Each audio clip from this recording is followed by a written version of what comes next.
ਨਮਸਕਾਰ, ਸਤਿ ਸ਼੍ਰੀ ਅਕਾਲ, ਆਦਾਬ। ਤੁਹਾਡਾ ਸਭ ਦਾ ਫਿਰ ਇੱਕ ਵਾਰ ਸਵਾਗਤ ਡਾਕਟਰ ਐਚਪੀ ਹੈਲਥ ਸ਼ੋਅ ਦੇ ਉੱਤੇ। ਅੱਜ ਅਸੀਂ ਇੱਕ ਬੜੀ ਯੂਨੀਕ ਦੀ ਪ੍ਰੋਬਲਮ ਹੈ ਜਿਹੜੀ ਕਿ ਆਮ ਤੌਰ ਤੇ ਕਈ ਵਾਰੀ ਪੇਸ਼ੈਂਟਸ ਨੂੰ ਸਮਝ ਹੀ ਨਹੀਂ ਲੱਗਦੀ ਵੀ ਕੀ ਹੋ ਰਿਹਾ ਮੈਨੂੰ, ਤੇ ਉਹਦੇ ਲਈ ਅਸੀਂ ਡਿਸਕਸ ਕਰਾਂਗੇ, ਜਿਹਨੂੰ ਅਸੀਂ ਰੂਮੇਟਾਇਡ ਆਰਥਰਾਈਟਿਸ ਤੇ ਜੁਆਇੰਟ ਗੰਠੀਆਂ ਨੂੰ ਹੁੰਦੀ ਹੈ, ਪਰ ਇਹਦੇ ਨਾਲ ਰਿਲੇਟਡ ਪ੍ਰੋਬਲਮਸ ਹੈਗੀਆਂ, ਜਿਵੇਂ ਸਿਸਟੈਮਿਕ ਲੂਪਸ ਐਰੀਥਰੋਮੈਟੋਸਿਸ, SLE ਕਹਿੰਦੇ ਅਸੀਂ ਉਹਨੂੰ। ਇਹ ਕੁਝ ਡਿਫਰੈਂਟ ਤਰ੍ਹਾਂ ਦੀਆਂ ਪ੍ਰੋਬਲਮ ਨੇ, ਡਿਫਰੈਂਟ ਤਰ੍ਹਾਂ ਦੇ ਇਹਨਾਂ ਦੇ ਸਿੰਪਟਮਸ ਹੁੰਦੇ ਆ। ਇਹਦੇ ਲਈ ਅਸੀਂ ਇਹਦੇ ਐਕਸਪਰਟ ਡਾਕਟਰ ਰਾਜੀਵ ਮਹਿਰਾ ਨੂੰ ਅਸੀਂ ਆਪਣੇ ਸਟੂਡੀਓ 'ਚ ਅੱਜ ਬੁਲਾਇਆ ਹੈ।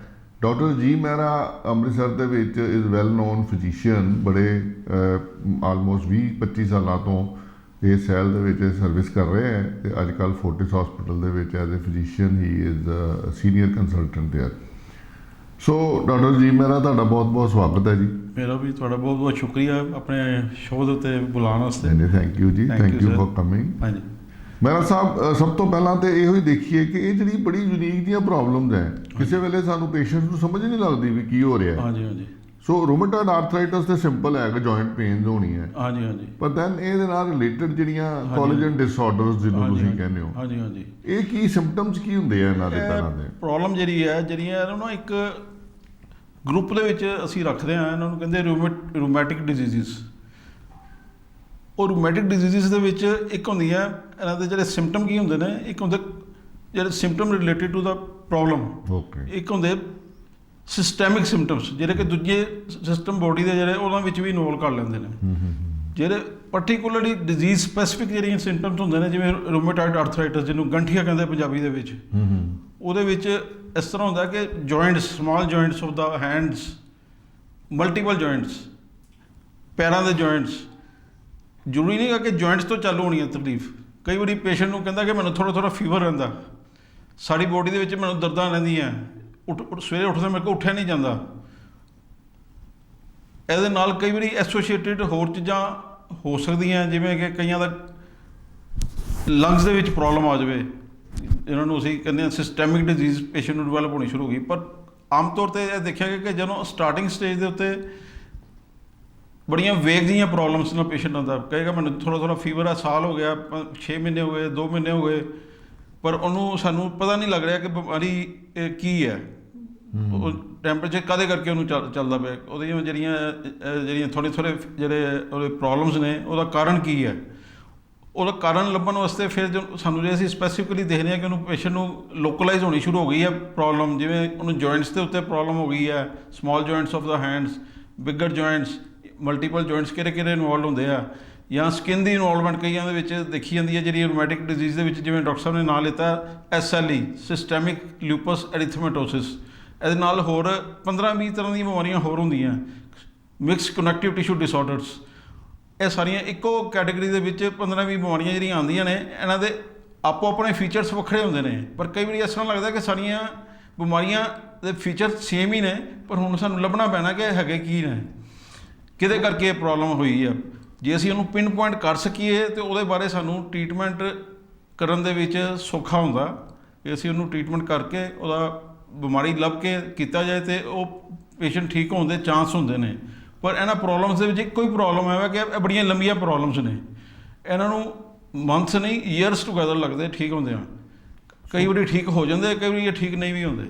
ਸੋ ਆਈ ਥਿੰਕ ਤੁਸੀਂ ਜੋ ਕਨਵੇ ਕੀਤਾ, ਮੈਨੂੰ ਜੋ ਲੱਗਾ ਉਹ ਇਹ ਹੈ ਕਿ ਇਹ ਬੜੇ ਵੇਗ ਜਿਹੇ ਸਿੰਪਟਮਸ ਹੁੰਦੇ ਆ। ਹਾਂਜੀ। ਐਂਡ ਸਮਟਾਈਮਸ ਇਹ ਪੇਸ਼ੈਂਟਸ ਇੱਧਰ ਉੱਧਰ ਭਟਕਦੇ ਰਹਿੰਦੇ ਆ। ਹਾਂਜੀ ਹਾਂਜੀ। ਐਂਡ ਫਿਜ਼ੀਸ਼ੀਅਨਸ ਈਵਨ ਦੇ ਡੋਂਟ ਪਿਨ ਪੁਆਇੰਟ, ਉਹਨਾਂ ਕੋਲ ਪਿਨ ਪੁਆਇੰਟ ਨਹੀਂ ਹੁੰਦਾ ਵੀ ਇਹ ਹੈ ਕੀ ਹੈ। ਐਂਡ ਉਹਦੇ ਲਈ ਬੜਾ ਤੁਹਾਡਾ ਥਾਟ ਪ੍ਰੋਸੈਸ ਚਾਹੀਦਾ ਹੈ ਕਿ ਵੀ ਇਹ ਵੀ ਬਿਮਾਰੀ ਹੋ ਸਕਦੀ ਹੈ। ਸੋ ਇਸ ਬਿਮਾਰੀ ਦਾ ਦਿਮਾਗ ਦੇ ਵਿੱਚ ਜ਼ਿਹਨ 'ਚ ਹੋਣਾ ਬੜਾ ਜ਼ਰੂਰੀ ਹੈ। ਕਈ ਵਾਰੀ ਮੈਂ ਦੇਖਿਆ ਹੈ ਜਦੋਂ ਵੇਗ ਸਿੰਪਟਮਸ ਨਾਲ ਆਉਂਦੇ ਆ ਪੇਸ਼ੈਂਟ, ਇਹਨਾਂ ਨੂੰ ਅਸੀਂ ਇਹੋ ਹੀ ਸੋਚ ਕੇ ਟਰਕਾ ਦਿੰਦੇ ਹਾਂ ਕਿ ਵੀ ਇਹ ਸ਼ਾਇਦ ਐਂਗਜ਼ਾਈਟੀ ਨਾਲ ਹੋ ਰਿਹਾ, ਇਹਦੇ ਨਾਲ ਹੋ ਰਿਹਾ, ਪਰ ਬੇਸਿਕਲੀ ਕੋਈ ਪ੍ਰੋਬਲਮ ਹੋਰ ਚੱਲ ਰਹੀ ਹੈ। ਤੇ ਡਾਕਟਰ ਸਾਹਿਬ, ਇਹ ਜਿਹੜੇ ਕੋਲੇਜਨ ਡਿਸਆਰਡਰਸ ਹੈਗੇ ਆ, ਇਹਨਾਂ ਦਾ ਰੀਜ਼ਨ ਕੀ ਹੈ, ਕਿਉਂ ਇਹ ਬੰਦੇ ਨੂੰ ਹੋ ਜਾਂਦੇ ਆ? ਇਹਦੇ ਵਿੱਚ ਰੀਜ਼ਨ ਦੇਖੋ, ਇਹਦਾ ਨਾ ਪਰਟੀਕੂਲਰ ਇੱਕ ਰੀਜ਼ਨ ਨਹੀਂ ਹੈ। ਕਿਸੇ ਨੂੰ ਫੈਮਿਲੀ ਵਿੱਚ ਕਿੰਨੇ ਨੂੰ ਹੋ ਗਿਆ, ਕਈ ਵਾਰੀ ਹੁੰਦਾ ਕਿ ਅਸੀਂ ਦੇਖਿਆ ਕਿ ਇੱਕ ਫੈਮਿਲੀ ਵਿੱਚ ਨਾ ਜੈਨੇਟਿਕਲੀ ਇਹ ਪ੍ਰੋਗਰੈਸ ਕਰਦਾ, ਕਈਆਂ ਦੀ ਫੈਮਿਲੀ 'ਚ ਇੰਸੈਸਟਰਸ ਨੂੰ ਜਾਂ ਕਜ਼ਨਸ ਨੂੰ, ਜਾਂ ਜਿਹੜਾ ਪੇਸ਼ੈਂਟ ਆ ਉਹਦੇ ਭੈਣਾਂ ਭਰਾਵਾਂ ਨੂੰ, ਮਦਰ ਨੂੰ, ਜਾਂ ਜਿਹੜਾ ਪੇਸ਼ੈਂਟ ਆ ਉਹਦੇ 'ਚ ਕਈਆਂ ਦੀ ਫੈਮਿਲੀ 'ਚ ਇਸ ਤਰ੍ਹਾਂ ਹੁੰਦਾ ਕਿ ਇੱਕ ਫੈਮਿਲੀ ਵਿੱਚ ਕਿੰਨੇ ਨੂੰ ਹੋ ਗਿਆ, ਕਈ ਵਾਰੀ ਹੁੰਦਾ ਕਿ ਅਸੀਂ ਦੇਖਿਆ ਕਿ ਇੱਕ ਫੈਮਿਲੀ ਵਿੱਚ ਨਾ ਜੈਨੇਟਿਕਲੀ ਇਹ ਪ੍ਰੋਗਰੈਸ ਕਰਦਾ, ਕਈਆਂ ਦੀ ਫੈਮਿਲੀ 'ਚ ਇੰਸੈਸਟਰਸ ਨੂੰ ਜਾਂ ਜਿਹੜਾ ਪੇਸ਼ੈਂਟ ਆ ਉਹਦੇ ਭੈਣਾਂ ਭਰਾਵਾਂ ਨੂੰ, ਮਦਰ ਨੂੰ, ਉਹਦੇ ਵਿੱਚ ਹੋ ਸਕਦਾ, ਪਰ ਇਹਦੇ ਨਾਲ ਸਿਰਫ ਇਕੱਲੇ ਜੈਨੇਟਿਕਸ ਦੇ ਹੋਣ ਕਰਕੇ ਪ੍ਰੋਬਲਮ ਨਹੀਂ ਹੁੰਦੀ, ਨਾਲ ਐਨਵਾਇਰਨਮੈਂਟਲ ਫੈਕਟਰ ਉਹ ਬੜਾ ਇਸ ਬਿਮਾਰੀ 'ਚ ਰੋਲ ਪਲੇ ਕਰਦੇ ਨੇ। এনवायरमेंटल ਫੈਕਟਰ ਮੀਨਸ ਐਨਵਾਇਰਨਮੈਂਟ ਕਿ ਤੁਹਾਡੇ ਆਸੇ-ਪਾਸੇ ਕੀ ਤੁਸੀਂ ਖਾਂਦੇ ਪੀਂਦੇ ਕੀ Okay. ਉਹਦੇ ਵਿੱਚ ਕਈ ਚੀਜ਼ਾਂ ਮਲਟੀਪਲ ਫੈਕਟਰਸ ਜਿਹੜੇ ਨਾ ਉਹ ਇਹਦੇ ਵਿੱਚ ਨਾਲ ਰੋਲ ਪਲੇ ਕਰਦੇ ਨੇ। ਜੈਨੇਟਿਕਸ ਦਾ ਨੋ ਡਾਊਟ ਕਿ ਹੁੰਦਾ ਰੋਲ, ਕਈ ਜੈਨੇਟਿਕ ਪ੍ਰੋਬਲਮਸ ਜਿਵੇਂ ਐਂਕਾਈਲੋਜ਼ਿੰਗ ਸਪੌਂਡਲਾਈਟਿਸ ਹੁੰਦੀ ਹੈ, ਉਹਦੇ ਵਿੱਚ ਤਾਂ ਜੈਨੇਟਿਕਸ ਦਾ ਪੱਕਾ ਹੀ ਰੋਲ ਆ। ਇੱਕ ਟੈਸਟ ਹੁੰਦਾ ਉਹਨੂੰ ਕਹਿੰਦੇ HLA-B27, ਉਹ ਜੇ ਪੋਜ਼ਿਟਿਵ ਹੋਵੇ ਤੇ ਪੱਕਾ ਹੀ ਉਹ ਤਕਲੀਫ ਹੈ। 90% ਤੋਂ ਜ਼ਿਆਦਾ ਪੇਸ਼ੈਂਟਸ ਦੇ ਵਿੱਚ ਉਹ ਪੋਜ਼ਿਟਿਵ ਹੀ ਹੁੰਦੀ ਹੈ। ਤੇ ਇਹਨੂੰ ਫਿਰ ਤੁਸੀਂ ਕਿਸ ਤਰ੍ਹਾਂ ਡਾਇਗਨੋਸ ਕਿਸ ਤਰ੍ਹਾਂ ਕਰਦੇ ਹੋ ਤੁਸੀਂ? ਇਸ ਤਰ੍ਹਾਂ ਹੈ ਕਿ ਜਿਹੜੀਆਂ ਇਹ ਬਿਮਾਰੀਆਂ ਹੁੰਦੀਆਂ ਇਹਦੇ ਵਿੱਚ ਨਾ ਬੋਡੀ ਦੇ ਅੰਦਰ ਕੋਈ ਐਂਟੀਬੋਡੀਜ਼ ਬਣ ਜਾਂਦੀਆਂ ਜਿਹੜੀਆਂ ਕਿ ਆਪਣੀ ਬੋਡੀ ਨੂੰ ਆਪ ਹੀ ਉਹ ਖਰਾਬ ਕਰੀ ਜਾਂਦੀਆਂ, ਆਪਣੀ ਬੋਡੀ ਦੇ ਅਗੇਂਸਟ ਹੀ ਐਕਟ ਕਰੀ ਜਾਂਦੀਆਂ, ਤੇ ਕਈਆਂ ਦੇ ਜੁਆਇੰਟਸ ਨੂੰ ਇਨਵੋਲਵ ਕਰ ਲੈਂਦੀਆਂ, ਕਈਆਂ ਦੇ ਸਕਿਨ ਨੂੰ ਇਨਵੋਲਵਮੈਂਟ ਕਰ ਲੈਂਦੀਆਂ, ਜੋ ਪ੍ਰੋਗਰੈਸ ਕਰਦੀਆਂ ਬੋਡੀ ਦੇ ਹੋਰ ਔਰਗਨਸ ਦੇ ਉੱਤੇ ਵੀ ਇਨਵੋਲਵ ਕਰਦੀ। ਕਿਸੇ ਦੇ ਆਈ ਦੇ ਵਿੱਚ ਜਾ ਸਕਦੀ ਹੈ, ਕਿਸੇ ਦੇ ਈਸੋਫੇਗਸ ਜਿਹੜੀ ਖਾਣ ਦੀ ਪਾਈਪ ਹੁੰਦੀ ਹੈ ਉਹਦੇ ਵਿੱਚ ਜਾ ਕੇ ਪ੍ਰੋਬਲਮ ਕਰਦੀ ਹੈ, ਕਿਸੇ ਦੇ ਹਾਰਟ ਦੇ ਉੱਤੇ ਅਸਰ ਕਰ ਸਕਦੀ ਹੈ, ਕਿਸੇ ਦੇ ਲੀਵਰ 'ਤੇ ਕਰ ਸਕਦੀ ਹੈ, ਕਿਡਨੀ 'ਤੇ ਕਰ ਸਕਦੀ ਹੈ। ਬੋਡੀ ਦਾ ਕੋਈ ਜ਼ਿਆਦਾਤਰ ਇਹ ਹੁੰਦੀਆਂ ਮਸਕੂਲੋਸਕੈਲੇਟਲ ਡਿਸਆਰਡਰਸ, ਮਸਲਸ ਨੂੰ ਤੇ ਆਪਣਾ ਜਿਹੜੀਆਂ ਸਾਡੀਆਂ ਬੋਨਸ ਹੁੰਦੀਆਂ, ਬੋਨਸ ਦੇ ਨਾਲ ਜਿਹੜੇ ਜੋੜ ਹੁੰਦੇ ਨੇ ਉਹਨਾਂ ਉੱਤੇ ਇਫੈਕਟ ਜ਼ਿਆਦਾ ਕਰਦੇ ਆ। ਓਕੇ, ਸੋ ਆਈ ਥਿੰਕ ਇਹਦੇ ਲਈ ਤੁਹਾਡੇ ਬੇਸਿਕ ਫਿਜ਼ੀਸ਼ੀਅਨ ਨੂੰ ਜਾਣਕਾਰੀ ਹੋਣੀ ਬਹੁਤ ਜ਼ਰੂਰੀ ਹੈ। ਹਾਂਜੀ, ਬਹੁਤ ਜ਼ਰੂਰੀ ਹੈ। ਮਤਲਬ ਪ੍ਰੀਐਮਪਟ ਪਹਿਲਾਂ ਇਹ ਗੱਲ ਹੈ ਕਿ ਉਹਨੂੰ ਆਇਡੈਂਟੀਫਾਈ ਕਰਨਾ। ਪੇਸ਼ੈਂਟ ਕਈ ਵਾਰੀ ਜਾਂਦਾ ਕਿ ਮੈਨੂੰ 2 ਮਹੀਨੇ ਹੋ ਗਏ ਬੁਖਾਰ ਚੜ੍ਹਦਾ ਪਿਆ ਜੀ, ਬਟ ਇਹ ਫਿਜ਼ੀਸ਼ੀਅਨ ਨੇ ਦੇਖਣਾ ਕਿ ਬੁਖਾਰ ਕਾਹਦੇ ਕਰਕੇ ਆ। ਕਈ ਆਮ ਤੌਰ 'ਤੇ ਲੋਕ ਆ ਕੇ ਕਹਿੰਦੇ ਸਾਨੂੰ ਟਾਈਫਾਇਡ ਹੈਗਾ ਜੀ, ਟਾਈਫਾਇਡ ਹੈਗਾ ਜੀ। ਉਹ ਟਾਈਫਾਇਡ ਜਦੋਂ ਕਰਾਓ ਉਹਨਾਂ ਦਾ ਬਾਹਰੋਂ ਕਰਾਓ ਵਿਡਾਲ ਟੈਸਟ, ਜਿਹੜਾ ਕਿ ਬਹੁਤ ਪੁਰਾਣਾ ਟੈਸਟ ਹੋ ਗਿਆ, ਸਾਨੂੰ ਤੇ 20 ਸਾਲ ਹੋ ਗਏ ਕਰਾਇਆ ਨਹੀਂ ਕਦੀ ਕਿਸੇ ਦਾ। ਤੇ ਲੋਕ ਹਾਲੇ ਵੀ ਪੈਰੀਫਰੀਜ਼ ਦੇ ਵਿੱਚ ਬੈਠੇ ਹੋਏ ਆ, ਵਿਡਾਲ ਟੈਸਟ ਹੀ ਕਰਾਈ ਜਾਂਦੇ ਨੇ ਕਿ ਜਿਹਦਾ ਕੋਈ ਇਸ ਵੇਲੇ ਕੋਈ ਇੰਨਾ ਰੋਲ ਨਹੀਂ ਹੈਗਾ ਇਨੀਸ਼ੀਅਲ ਸਟੇਜ ਦੇ ਉੱਤੇ। ਉਹ ਜਾ ਕੇ ਤੀਸਰੇ ਚੌਥੇ ਹਫਤੇ ਜਾ ਕੇ ਪੋਜ਼ੀਟਿਵ ਆਉਂਦਾ, ਜਿਹੜਾ ਪ੍ਰੋਪਰ ਪੋਜ਼ੀਟਿਵ ਆਵੇ। ਤੇ ਇਨੀਸ਼ੀਅਲੀ ਟਾਈਫਾਇਡ ਡੋਟ ਟੈਸਟ ਜੇ ਉਹ ਨੈਗੇਟਿਵ ਆਉਂਦਾ ਤੇ ਤੁਹਾਨੂੰ ਇਹੋ ਜਿਹੀਆਂ ਬਿਮਾਰੀਆਂ ਦੇ ਬਾਰੇ ਸੋਚਣਾ ਚਾਹੀਦਾ ਹੈ। ਖਾਸ ਕਰਕੇ ਲੇਡੀਜ਼ ਦੇ ਵਿੱਚ ਇਹ ਚੀਜ਼ਾਂ ਬਹੁਤ ਆਲਮੋਸਟ 60-40 ਰੇਸ਼ੋ ਦੇ ਵਿੱਚ 60% ਲੇਡੀਜ਼ ਜਾਂ 60% ਤੋਂ ਜ਼ਿਆਦਾ ਵੀ ਲੇਡੀਜ਼ ਇਸ ਚੀਜ਼ ਦੇ ਨਾਲ ਇਨਵੋਲਵ ਹੁੰਦੀਆਂ। ਕਰੈਕਟ। ਹਾਂਜੀ। ਸੋ ਇਹ ਫਿਰ ਅਗੇਨ ਮੈਨੂੰ ਜੋ ਸਮਝ ਲੱਗੀ ਹੈ ਕਿ ਇਹ ਕਿਹੋ ਜਿਹੀ ਪ੍ਰੋਬਲਮ ਹੈ ਜਿਹੜੀ ਆਟੋਮਿਊਨ ਡਿਸਆਰਡਰ, ਆਟੋਮਿਊਨ ਤੁਹਾਡੇ ਆਪਣੇ ਜਿਹੜੇ ਸਟਰਕਚਰ ਨੇ ਉਹਨਾਂ ਦੇ ਅਗੇਂਸਟ ਐਂਟੀਬਾਡੀਜ਼ ਬਣ ਜਾਂਦੀਆਂ ਜੋ ਹਾਂਜੀ। ਐਂਡ ਸੈਕੰਡਲੀ ਇਹ ਸਾਰੇ ਆਰਗਨ ਨੂੰ ਇਨਵੋਲਵ ਕਰ ਸਕਦੀ। ਹਾਂਜੀ, ਮਤਲਬ ਕੋਈ ਇਹੋ ਜਿਹਾ ਆਰਗਨ ਨਹੀਂ ਬੋਡੀ ਦਾ ਜਿਹੜਾ ਕਿ ਇੱਕ ਤੁਸੀਂ ਮੈਨੂੰ ਪੁੱਛਿਆ ਤਾਂ ਡਾਇਗਨੋਸ ਕਿਸ ਤਰ੍ਹਾਂ ਹੁੰਦਾ, ਉਹ ਡਾਇਗਨੋਸ ਹੁੰਦਾ ਕਿ ਇਹਦਾ ਬਲੱਡ ਬੇਸਡ ਟੈਸਟ ਹੁੰਦੇ ਨੇ। ਉਹ 'ਚ ਨਾ ਬੋਡੀ ਦੇ ਵਿੱਚ ਜਿਹੜੇ ਆਟੋ ਐਂਟੀਬਾਡੀਜ਼ ਬਣਦੇ ਜਿਹੜੇ ਬੋਡੀ ਦੇ ਅਗੇਂਸਟ ਐਕਟ ਕਰਦੇ ਨੇ, ਉਹ ਅਸੀਂ ਬਲੱਡ ਦੇ ਵਿੱਚੋਂ ਅਸੀਂ ਡਿਟੈਕਟ ਕਰ ਸਕਦੇ ਹਾਂ। ਤੇ ਉਹ ਡਿਜ਼ੀਜ਼ ਸਪੈਸੀਫਿਕ ਹੁੰਦੇ ਨੇ। ਪਹਿਲਾਂ ਤੇ ਇੱਕ ਬਰੋਡ ਜਿਹਾ ਟੈਸਟ ਹੁੰਦਾ ਜਿਹਨੂੰ ਕਹਿੰਦੇ ANA ਜਾਂ RA ਫੈਕਟਰ, NTCCP, ਹੋਰ ਐਨਕਾ। ਉਹ ਬਿਮਾਰੀਆਂ ਦੇ ਅੱਗੇ ਸਬ ਡਿਵੀਜ਼ਨਸ ਹੁੰਦੀਆਂ ਨੇ ਜਿਸ ਤੋਂ ਪਤਾ ਲੱਗਦਾ ਕਿ ਬਿਮਾਰੀ ਕਿਹੜੀ ਹੈਗੀ ਹੈ, ਉਹਦਾ ਇਲਾਜ ਕਿਸ ਤਰ੍ਹਾਂ ਕਰਨਾ ਨਾਲੇ। ਓਕੇ, ਸੋ ਇਹ ਬਲੱਡ ਟੈਸਟ ਹੁੰਦੇ ਨੇ ਜਿੱਥੋਂ ਸਾਨੂੰ ਪਤਾ ਲੱਗਦਾ। ਹਾਂਜੀ। ਹੋਰ ਕੋਈ ਹੋਰ ਸਕੈਨ ਵਗੈਨ ਲੋਕੀ ਤਾਂ ਬੜੇ ਸਕੈਨ ਬੜੇ ਕਰਾ ਲੈਂਦੇ ਆ। ਸਕੈਨ ਬਾਅਦ 'ਚ ਉਹਦੀਆਂ ਕੰਪਲੀਕੇਸ਼ਨਸ ਦੇਖਣ ਵਾਸਤੇ ਹੁੰਦੇ ਨੇ। ਜਿਵੇਂ ਕਿਸੇ ਨੂੰ ਕੋਈ ਕਿਡਨੀ ਦੀ ਪ੍ਰੋਬਲਮ ਨਾਲ ਹੋ ਗਈ ਹੈ, ਕਿਸੇ ਨੂੰ ਲੰਗਸ ਦੇ ਵਿੱਚ ਕੋਈ ਪ੍ਰੋਬਲਮ ਹੋ ਗਈ ਹੈ, ਜਿਵੇਂ ਸਾਰਕੋਇਡੋਸਿਸ ਇੱਕ ਪ੍ਰੋਬਲਮ ਹੁੰਦੀ ਆਟੋਮਿਊਨ ਡਿਜ਼ੀਜ਼, ਉਹਦੇ ਵਿੱਚ ਗਿਲਟੀਆਂ ਦੀ ਹੋ ਜਾਂਦੀ ਹੈ। ਉਹ ਗਿਲਟੀਆਂ ਸਾਡੇ ਨਾ ਅੰਦਰ ਛਾਤੀ ਦੇ ਅੰਦਰ ਇੱਕ ਪਾਰਟ ਹੁੰਦਾ, ਉਹਨੂੰ ਕਹਿੰਦੇ ਮੀਡੀਅਸਟਾਈਨਮ। ਉਹਦੇ ਵਿੱਚ ਜਾ ਕੇ ਉਹ ਪ੍ਰੋਬਲਮ ਜਿਹੜੀ ਕ੍ਰੀਏਟ ਹੁੰਦੀ ਹੈ, ਉੱਥੋਂ ਸਾਨੂੰ ਫਿਰ ਗਿਲਟੀਆਂ ਤੋਂ ਥੋੜ੍ਹਾ ਪੀਸ ਲੈ ਕੇ ਉਹਦੀ ਬਾਇਓਪਸੀ ਲੈ ਕੇ ਕਈ ਵਾਰੀ ਡਿਟੈਕਟ ਕਰਨਾ ਪੈਂਦਾ, ਜਾਂ ਲੰਗਸ ਬਾਇਓਪਸੀ ਕਰਨੀ ਪੈਂਦੀ ਹੈ, ਤਾਂ ਪਤਾ ਲੱਗਦਾ ਕਿ ਉਹਦੇ ਵਿੱਚ ਸਾਰਕੋਇਡੋਸਿਸ ਤਾਂ ਨਹੀਂ ਹੈਗਾ, ਜਾਂ ਉਹਦੇ ਟੈਸਟ ਕਰਾਉਣੇ ਪੈਂਦੇ ਨੇ ਜਿਵੇਂ ਐਂਜੀਓਟੈਂਸਿਨ ਕਨਵਰਟਿੰਗ ਐਂਜ਼ਾਈਮ। ਕਰੈਕਟ। ਹਾਂਜੀ।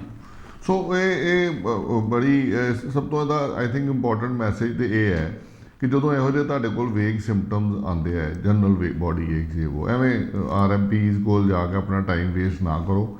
ਬੜੇ RMP ਡਾਕਟਰ ਸਾਹਿਬ ਤੁਸੀਂ ਵੀ ਦੇਖਦੇ ਹੋਣੇ ਹੋ, ਸਟੀਰੋਇਡ ਪਾ ਦਿੰਦੇ ਆ, ਉਹਦੇ ਨਾਲ ਸਾਰਾ ਸਿਸਟਮ ਖਰਾਬ ਹੋ ਜਾਂਦਾ। ਜਿਵੇਂ ਆਮ ਦੇਖਦੇ ਅਸੀਂ ਲੋਕਾਂ ਦੇ ਪਲੇਟਲੇਟ ਘਟ ਜਾਂਦੇ। ਪਲੇਟਲੇਟ ਘਟਣਾ it is also autoimmune disease, ਇਡੀਓਪੈਥਿਕ ਥ੍ਰੋਮਬੋਸਾਈਟੋਪੈਨਿਕ ਪਰਪਰਾ। ਉਹਦੇ ਵਿੱਚ ਹੁੰਦੇ ਐਂਟੀਪਲੇਟਲੇਟ ਐਂਟੀਬੋਡੀਜ਼ ਬਣ ਜਾਂਦੇ ਬੋਡੀ ਦੇ ਵਿੱਚ।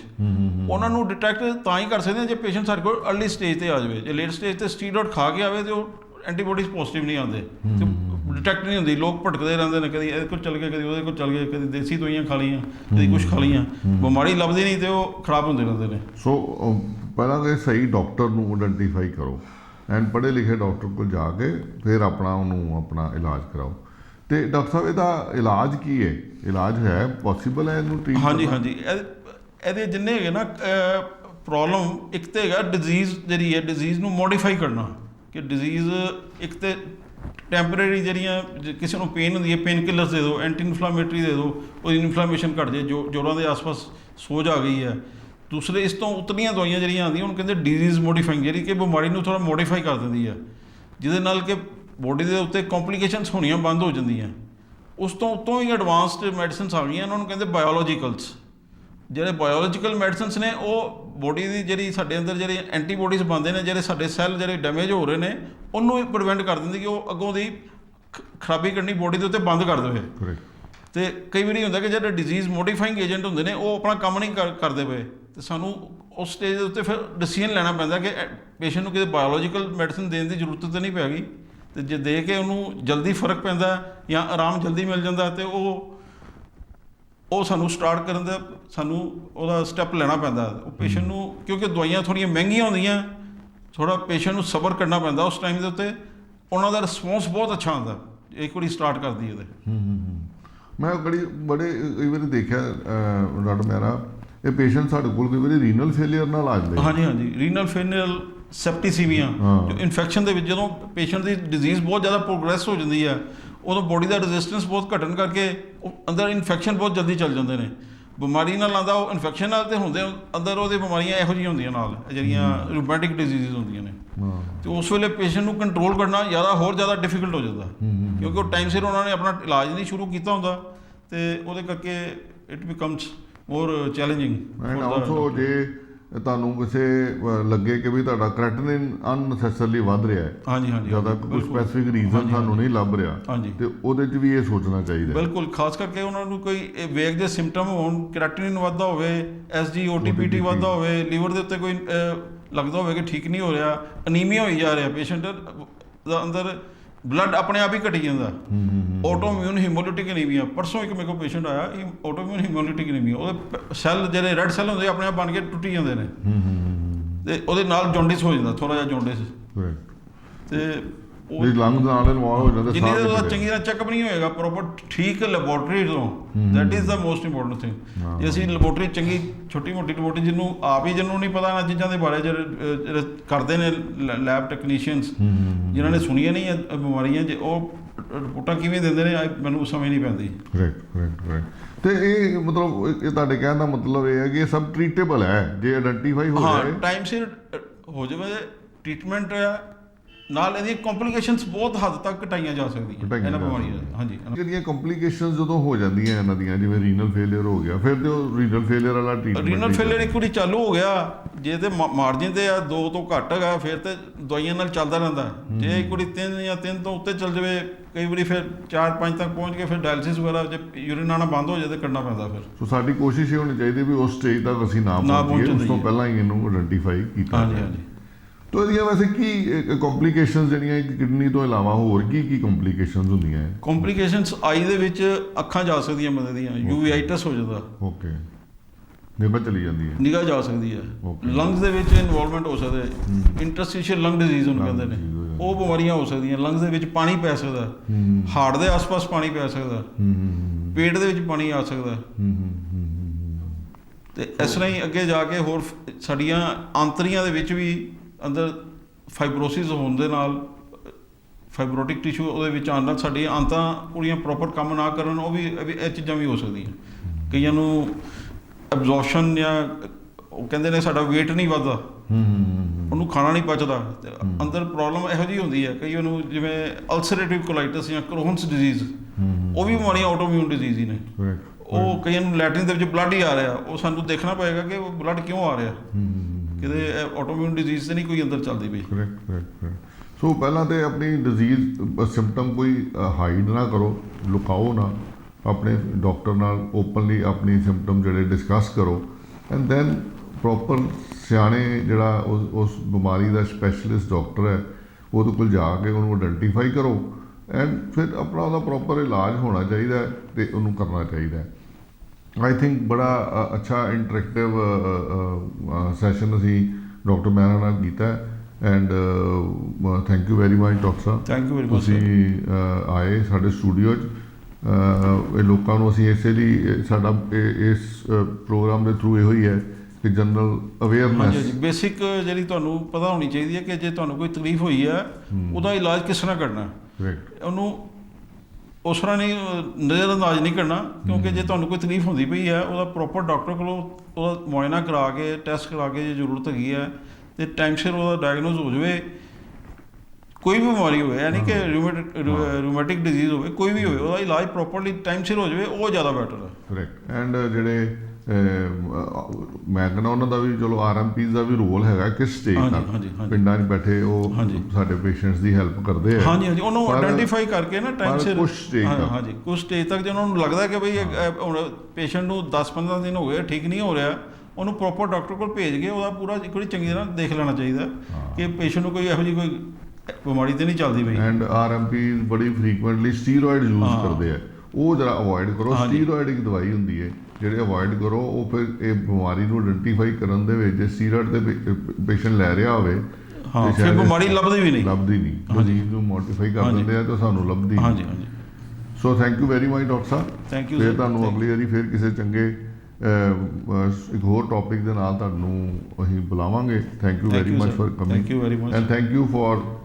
Remaining with us. ਆਪਣਾ ਅਸੀਂ ਪਿਛਲੇ 2-3 ਐਪੀਸੋਡਸ ਤੱਕ ਤੁਹਾਡੇ ਕੋਲ ਨਹੀਂ ਆ ਪਾਏ, ਇਹਦੇ ਲਈ ਮੈਂ ਮਾਫੀ ਚਾਹੁੰਦਾ, ਪਰ ਆਈ ਥਿੰਕ ਅੱਗੇ ਤੋਂ ਅਸੀਂ ਰੈਗੂਲਰਲੀ ਤੁਹਾਡੇ ਤੱਕ ਪਹੁੰਚਦੇ ਰਹਾਂਗੇ ਐਂਡ ਤੁਹਾਡੀ ਨੌਲੇਜ ਦੇ ਵਿੱਚ ਜੋ ਅਸੀਂ ਹੈਲਪ ਕਰ ਸਕਦੇ ਹਾਂ ਕਰਦੇ ਰਹਾਂਗੇ। Thank you so much for being with us.